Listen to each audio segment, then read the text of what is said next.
Greg Ehrenberg here, recording the NBA Injury Report for the second time today because I'm an idiot. See, if you guys see this banner that's around me, I clicked the wrong one when I was starting before. So I went, record the video, and then look back and go, oh, I screwed that up. I have to do it again and do it again solo. Adam is still sick. He is on the injury report himself. The only way you guys can help to make him feel better is like the video, subscribe to the YouTube channel. Every time you like this video, Adam's antibodies grow stronger and he slowly gets healthier. So help him out, also helps us out. Leave a comment if you have any questions at all about anything I talk about or anything changes over the course of the day. Leave a question below. I'll be answering those later on. But let's talk about some of the injuries for tonight. 6-game slate, so not that many games. But once again, there are some key players on the injury report that's going to impact the shape of our lineups. Starting with this Minnesota Timberwolves game against the Detroit Pistons, injuries on both sides. Starting on the Minnesota side, D'Angelo Russell is questionable. Patrick Beverley is questionable. Leandro Balmaro is questionable. Josh Okogie is questionable. Neither of those guys are all that important. However, if neither Russell nor Beverley are able to play, there's a couple of things that open up. First, we have to assume more usage is going to go to Karl-Anthony Towns and Anthony Edwards.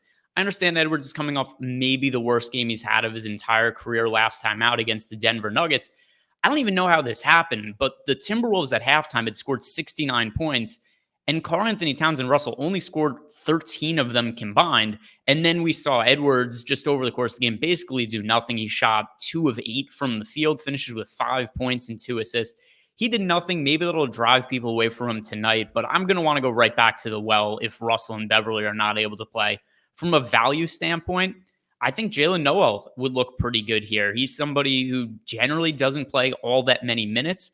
When he gets on the court, though, we've seen him be a pretty good fantasy producer, right around a fantasy point per minute this year. He was a little bit under that last year. And if there is no Russell and no Beverley in the lineup, it's a thin Minnesota roster. They don't have that many guards to look to. We'd probably be looking at somewhere in the neighborhood of 26 to 28 minutes from Noel, which would give him a fantasy projection of right around mid-20s fantasy points. That would be pretty good considering his price.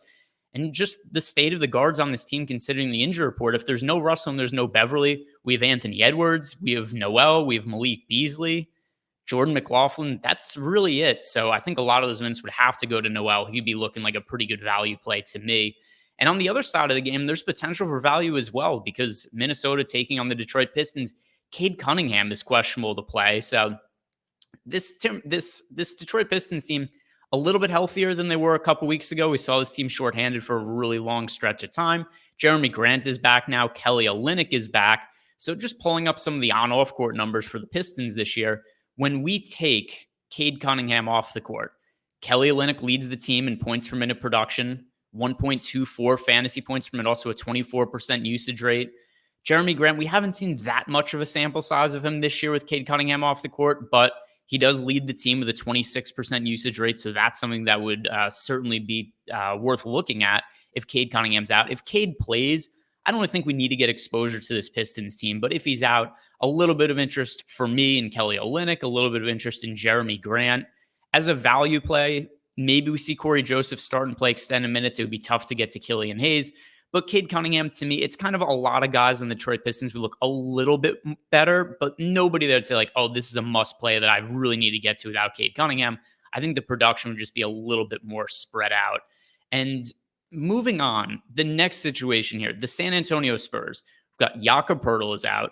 Dejounte Murray is questionable. Doug McDermott is questionable. So I think there's a couple of different ways that I want to look at this team. First, the front court situation, because this is going to be a massive different impact with Poeltl being out than Dejounte Murray if he potentially ends up missing. But Poeltl has been confirmed out. I think we're going to see Drew Eubanks draw a start, and he should play pretty significant minutes. Jock Landale is also out for the San Antonio Spurs. Zach Collins remains out, although he's nearing a return. Keita Bates-Diop is also out. Not that many front court players available for the Spurs tonight. We've got Drew Eubanks, could play center minutes. Maybe Thad Young works himself back in the rotation and plays like 14 to 16 minutes. I don't think he's going to play enough minutes to where I'm really going to want to get to him.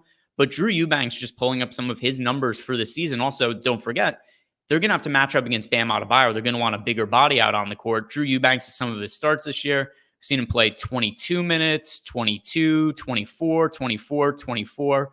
So over the full course of the season, Drew Eubanks, about a fantasy point per minute. If we're going to get mid-20s minutes out of Drew Eubanks, pretty similar to what I just said about Jalen Noel, we're probably looking at mid-20s fantasy points from Drew Eubanks, looking how cheap his price point is on FanDuel and DraftKings. Really strong value play, and also somebody's going to be a good value play, kind of regardless at this point. Jakob Poeltl is out. The Dejounte Murray news isn't going to really have an impact on Drew Eubanks.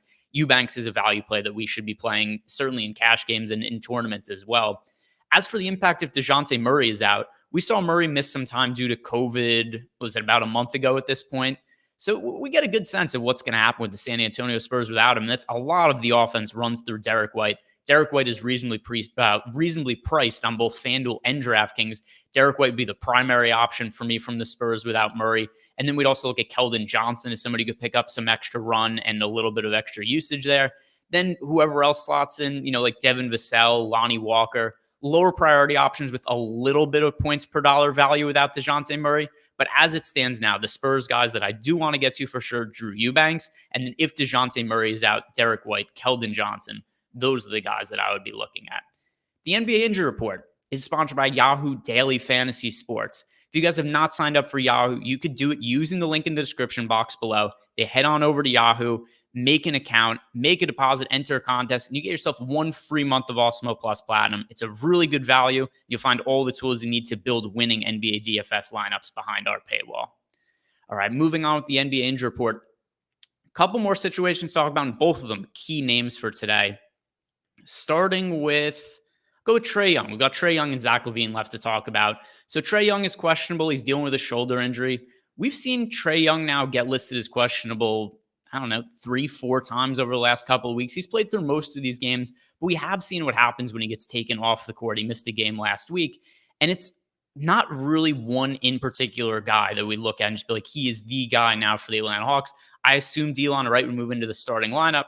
The matchup that was less than ideal going up against Chris Paul, and also when we saw a start for Delon Wright in the Hawks last game, he only played 23 minutes, so it's kind of hard to count on him to play a massive amount of minutes, and that wasn't even foul trouble related. He only picked up 1 personal foul. It was just only 23 minutes for Delon Wright. That would make it really hard for me to project him to play a whole bunch of minutes. Looking at some of the other guys on the team, Bogdan Bogdanovic, he could step up and play extended minutes. He's a little more expensive on FanDuel than he is on DK. So FanDuel, I wouldn't really be looking at Bogdanovic. But on DK, he played 31 minutes last game without Trae Young in the mix. And at a $4,900 price tag, I think Bogdanovic would become an appealing option for DK purposes.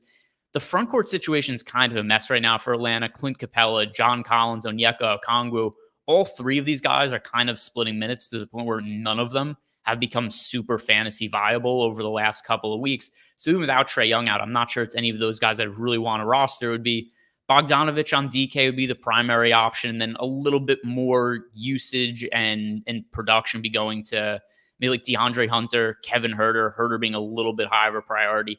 Overall, the number one guy to look at in this situation would be Bogdanovic on DK if Trae Young is unable to play.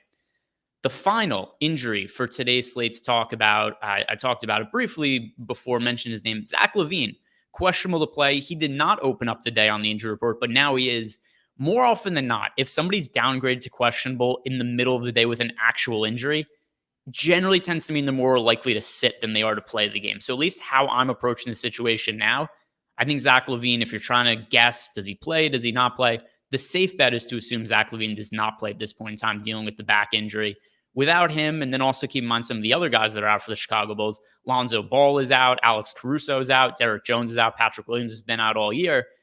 It's a deep Bulls team to open the season that has now become just a lot thinner than what we were expecting because of the guys out. Without LaVine, DeMar DeRozan is the primary benefactor. That's not going to surprise anybody. Although he's kind of been priced about appropriately at this point. If Zach LaVine does end up playing, I don't really want anything to do with the Bulls. But if he's out, DeRozan be the guy that stands out the most. Vooch to a smaller extent, but once again, he only has center eligibility. Center generally tends to be a pretty loaded position. I look at it this way. No Zach LaVine. I want to play some of DeRozan. Zach LaVine's in. No real interest here. Guys like Dosunmu, Kobe White, they get extra production when Zach LaVine's out of the lineup. But I also think these guys are about appropriately priced down both FanDuel and DraftKings. So the only guy I really want to get to here would be DeMar DeRozan if Zach LaVine is out. That is going to do it for me today on the NBA Injury Report. Do me a favor. Do Adam a favor. Make him healthier. Like the video. Subscribe to the YouTube channel. Any questions or comments you guys have, leave them below. I'll answer them later in the day. Good luck tonight.